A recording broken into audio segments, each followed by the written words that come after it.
السلام علیکم ورحمۃ اللہ۔ میرے پیارے بھائیوں، تحریک پاکستان میں علماء و مشائخ کا کردار کسی سے ڈھکا چھپا نہیں ہے،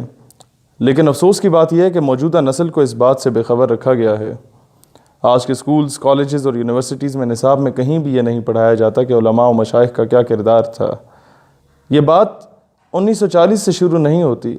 یہ بات 1857 کی جنگ آزادی سے شروع ہوتی ہے، جب جامع مسجد سے مولانا کفایت علی کافی رحمۃ اللہ علیہ نے انگریزوں کے خلاف علم جہاد بلند کیا اور وہ فتویٰ دیا۔ اس کے بعد انہیں جیل میں لے کے جایا گیا۔ شاید دور حاضر میں اتنے بزرگ کم ہی پائے جاتے ہوں اس عمر کے، اور اتنے دلیر لوگ۔ جب انہیں جیل میں لے کے جایا گیا تو کہا گیا کہ جناب ہم آپ کو رہا کر لیں گے، آپ کی بزرگی کو دیکھتے ہوئے، آپ کی عمر کے تقاضے کو دیکھتے ہوئے آپ صرف وہ فتویٰ واپس لے لیجئے۔ تو مولانا کفایت علی کافی رحمۃ اللہ علیہ نے کہا تھا کہ میں نے رسول اللہ کا کلمہ پڑھنے کے لیے پڑھا ہے، چھوڑنے کے لیے نہیں پڑھا۔ انہیں لٹایا گیا، ان کے جسم پہ استریاں پھیری گئیں، پھر مرچیں ڈالی گئیں، پھر استریاں پھیری گئیں۔ اس کے بعد انہیں پھانسی کے پھندے پہ جب لٹ کے جایا جا رہا تھا تو وہ اپنی زندگی کی آخری سانس سے لیتے ہوئے یہ نعتیہ کلمات جو کہ آج ہر محفل کی زینت بنتے ہیں، کوئی گل باقی رہے گا نہ چمن رہ جائے گا، بس رسول اللہ کا دین حسن رہ جائے گا، یہ کلمات ان کی زبان پہ جاری تھے۔ اور پھر یہ وہ دور تھا جب علماء کو، مشائخ کو کئی ایسی جگہوں پہ بھیج دیا جاتا تھا جہاں پر ان کے علاوہ کوئی اور نہیں پایا جاتا تھا، اور کئی علماء و مشائخ کو توپوں سے باندھ کے ان کے چیتھڑے اڑا دیے گئے تھے، لیکن وہ اپنے مطالبے سے دستبردار نہیں ہوئے۔ پھر کوئی بھی سٹرگل اس وقت تک کامیاب نہیں ہوتی جب تک اس میں کسی قسم کی آرمڈ سٹرگل نہ ہو۔ چی گویرا کی موومنٹ سے لے کے بھگت سنگھ کی موومنٹ تک جائیں۔ میں نان مسلم کا کردار اس لیے بتانا چاہ رہا ہوں کہ ہمیشہ یہ کہا جاتا ہے کہ جی آرمڈ سٹرگل صرف مسلمانوں نے کی، یہ ہر جگہ پہ ہوا دنیا میں۔ خیر، آتے ہیں علماء و مشائخ کا کیا کردار رہا۔ 1857 سے یہ بات شروع ہوتی ہے اور چلتے چلتے جب ہمارے پنجاب تک پہنچتی ہے تو خواجہ قمر الدین سیالوی رحمۃ اللہ علیہ، جو کہ قائد اعظم کے بہت قریبی ساتھیوں میں سے تھے اور پنجاب میں سب سے زیادہ مرید ان کے تھے، 300 سے زائد سید فیملیز کی جو گدیاں تھیں وہ سیال شریف سے فیض یاب تھیں، انکلوڈنگ گولڈا شریف پیر مہر علی شاہ رحمۃ اللہ علیہ بھی وہاں سے مرید تھے۔ پیر حیدر علی شاہ جلال پوری رحمۃ اللہ علیہ کی بھی بیعت سیال شریف سے تھی، اور بھیرا شریف کے پیر محمد کرم شاہ، جسٹس محمد کرم شاہ لزری رحمۃ اللہ علیہ کی بیعت بھی سیال شریف سے تھی، جن کے سینکڑوں کی تعداد میں دینی مدارس اور سکولز آج پاکستان نہیں بلکہ پوری دنیا میں موجود ہیں، جو پیار محبت، امن و اخوت کا درس دے رہے ہیں مسلمانوں کو۔ آج اگر یہ دیکھا جائے کہ تحریک پاکستان میں ان کا کیا کردار تھا تو خواجہ قمر الدین سیالوی رحمۃ اللہ علیہ کو ایک بلینک چیک لکھا جاتا ہے اس دور کے گورنر پنجاب خضر حیات ٹیوانا کی جانب سے،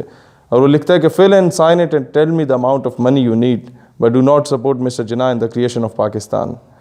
خواجہ قمر الدین سیالوی رحمۃ اللہ علیہ had burned that blank check، انہوں نے وہ بلینک چیک جلا دیا جس میں وہ کہا خضر حیات ٹیوانا نے کہ اسے فل کرو، جتنے پیسے چاہیے لے لیں، مسٹر جناح کو سپورٹ نہ کریں۔ انہوں نے انگیٹھی میں وہ چیک جلا دیا۔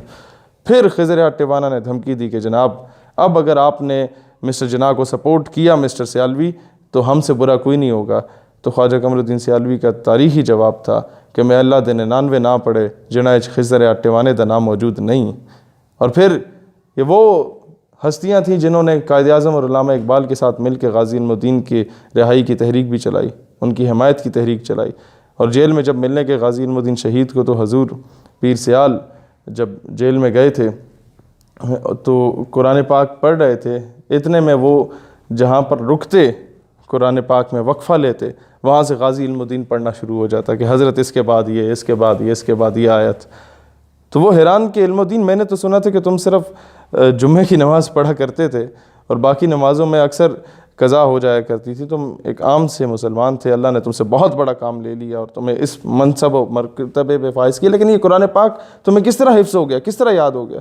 تو علم الدین شہید نے جواب دیا کہ جس ہستی کے لیے یہاں پہ آئے ہوں انہوں نے یاد کروا دیا۔ اب آگے جاتے ہیں تو پیر آف مانکی شریف خیبر پختونخوا سے، جنہوں نے قائد اعظم کے ساتھ آج بھی وہ مانکی شریف نوشہرہ میں ریٹن ایگریمنٹ موجود ہے جو قائد اعظم اور پیر مانکی شریف کا تھا، جن کے مریدین میں دور حاضر کے یہ آپ کے منسٹر آف ریلیجیس افیئرز نور الحق قادری بھی ہیں، اور ان کے آگے 28,000 دست نظامی کے اسٹوڈنٹس بھی ہیں، ان کے آباء و اجداد کا کردار تھا تحریک پاکستان میں۔ اور پیر آف مانکی نے یہ ایگریمنٹ سائن کروایا کہ جناب پاکستان ایک اسلامی فلاحی ریاست ہوگی، اسلام پر اس کے قوانین ہوں گے، تب ہم مسٹر جناح کی سپورٹ کرتے ہیں، اور انہوں نے پھر حمایت کا اعلان کیا۔ پیر آف زکوڑی شریف کا بہت بڑا کردار تھا۔ یہ پنجاب اور کے پی کے یوں کور ہوا۔ دین کمنگ ٹورڈ سندھ، پیر صبغت اللہ خان پگاڑا راشدی رحمۃ اللہ علیہ، یہ وہ ہستی تھی جنہیں پیر سورہ بادشاہ کہا جاتا تھا، جنہوں نے انگریزوں کے خلاف علم جہاد بلند کیا تھا، بعد میں انہیں پھانسی دے دی گئی تھی، اور پھر اس کے بعد ان کے مریدوں نے، ہورز انہیں کہا جاتا ہے جو ان کے فالوورز ہیں وہاں سندھ کے، انہوں نے تحریک پاکستان میں کردار ادا کیا۔ آج بھی 8 سے 12 کے درمیان ان کی سیٹیں ہوتی ہیں۔ پاکستان بننے کے بعد جو آل انڈیا مسلم لیگ تھی، اور جب پاکستان مسلم لیگ بنی تو اس کی صدارت بھی پیر پگاڑا کی فیملی کے پاس گئی، بعد میں کاف لیگ، نون لیگ اور فنکشن لیگ میں یہ ڈسٹریبیوٹ ہو گئے تھے۔ اینی ہاؤ 8 سے 12 کے درمیان نشستیں آج بھی سندھ اسمبلی میں پیر پگاڑا کی ہوتی ہیں ہر حکومت میں، اور یہ وہ واحد ان کی آرمی ہے، ایک سلیریا فورس جو کہ سیالکوٹ میں ہوتی ہے، جو فوج کے ساتھ مل کے لڑتی ہے، اور پھر پیر صبغت اللہ خان پگاڑا کے جو فالوورز ہیں ان کی ٹرینڈ آرمی ہوتی ہے کہ جب بھی پاکستان کو ضرورت پڑتی ہے تو افواج پاکستان کے ساتھ یہ اولین صفوں میں شامل ہوتے ہیں۔ یہ ان لوگوں کا کردار ہے۔ کمنگ ٹورڈز بلوچستان میں ایک پورا اختیار دیا گیا تھا جو پرنسلی اسٹیٹس جنہیں کہا جاتا تھا کہ جناب you have the right either to annex yourself with Pakistan or to annex yourself with India or to become a separate homeland۔ تو جب یہ ایک شاہی جرگہ کرایا گیا جس میں تمام بلوچ سردار، قبائلی عمائدین موجود تھے، اور انہوں نے فیصلہ کرنا تھا کہ بلوچستان کا کیا مستقبل ہونا چاہیے، پاکستان، انڈیا یا ایک علیحدہ ریاست۔ تو Khan of Kalat was the person جو یہ سوچ رہے تھے کہ یار we should neither annex Balochistan with India nor with Pakistan, we should create it as a separate homeland۔ اور اگر بلوچستان ایک علیحدہ اینٹیٹی کے طور پہ نہیں آتا تو ہم کلات کو ایک علیحدہ اسٹیٹ بنائیں گے۔ ان کے پوتے جو تھے وہ پاکستان سے گزشتہ کچھ سالوں میں ناراض تھے، پالیسیز سے یا جو بھی تھا معاملہ۔ مبشر لقمان کے پروگرام میں انہیں بلایا جاتا ہے اور ان سے پوچھا جاتا ہے کہ جناب آپ کے دادا کے پاس پورا اختیار تھا، انہوں نے پاکستان کی حمایت کیوں کی؟ تو کہتے ہیں جواب میں کہ جناب میرے دادا سے یہی سوال ہم لوگوں نے پوچھا تو انہوں نے کہا کہ ہم چاہتے تھے کہ ایک علیحدہ ریاست بن جاتی، لیکن انہیں خواب میں رسول اللہ صلی اللہ تعالیٰ علیہ وآلہ وسلم کی زیارت نصیب ہوتی ہے، اور رسول اللہ صلی اللہ علیہ وآلہ وسلم انہیں کہتے ہیں کہ there is a country which is being made on the name of Islam and you are trying to betray it۔ ایک ملک جو کہ اسلام کے نام پہ بن رہا ہے، تم مجھ سے خیانت کی باتیں کر رہے ہو۔ کہتے ہیں پھر مجھ پہ لازم ہو گیا کہ میں پاکستان کی حمایت کرتا۔ Then coming towards several علماء کرام who was against Quaid Azam at a time، جن میں ایک نام علامہ شبیر احمد عثمانی صاحب کا آتا ہے۔ علامہ شبیر احمد عثمانی رحمۃ اللہ علیہ سے جب پوچھا گیا کہ جناب شروع میں آپ تھوڑا سا اختلافات رکھتے تھے مسٹر جناح سے، پھر آپ ہی ہیں جنہوں نے ان کی نماز جنازہ پڑھائی اور آپ نے تحریک پاکستان میں بڑا اچھا کردار ادا کیا، اس کی کیا وجہ ہے؟ تو انہوں نے جواب دیا کہ ہاں میرے اختلافات ضرور تھے، لیکن خواب میں رسول اللہ صلی اللہ علیہ وآلہ وسلم کی زیارت نصیب ہوتی ہے اور وہ اشارہ کر کے فرماتے ہیں مسٹر جناح کی طرف کہ یہ میرا مجاہد ہے، اس کی خیانت نہ کرنا۔ تو یہ وجہ تھی جس وجہ سے میں نے پاکستان کی حمایت کی، قائد اعظم کے نماز جنازہ پڑھایا۔ یہ سارا سینیریو دیکھتے ہوئے جب میرے ذہن میں آتا ہے تو میں پاکستان سے محبت صرف اس لیے نہیں کرتا کہ اٹ از اے کنٹری جہاں پر ہم پیدا ہوئے، پلے بڑے، ہمیں آزادی ملی، نہیں۔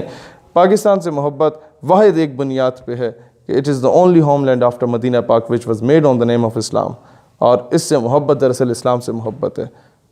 اس سے غداری دراصل اسلام سے غداری ہے۔ یہ جو سبز ہلالی پرچم جسے بطور تعویذ ہم اپنے سینے پہ لگا کے رکھتے ہیں، کبھی اس پہ غور کریں،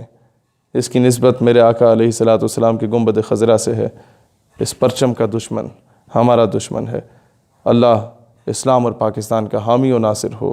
انشاءاللہ وہ وقت دور نہیں جب حقیقی معنوں میں پاکستان میں اسلام کا نظام ہوگا اور عالم اسلام کی نمائندگی کرے گا ہمارا ملک، اور انشاءاللہ تعالی کشمیر، برما، فلسطین کے ایک ایک ظلم جو وہاں مسلمانوں کے ساتھ کیا گیا اس کا بدلہ لیا جائے گا، اور یہیں سے وہ لشکر اٹھے گا پاکستانیوں کو انشاءاللہ تعالی۔ پاکستان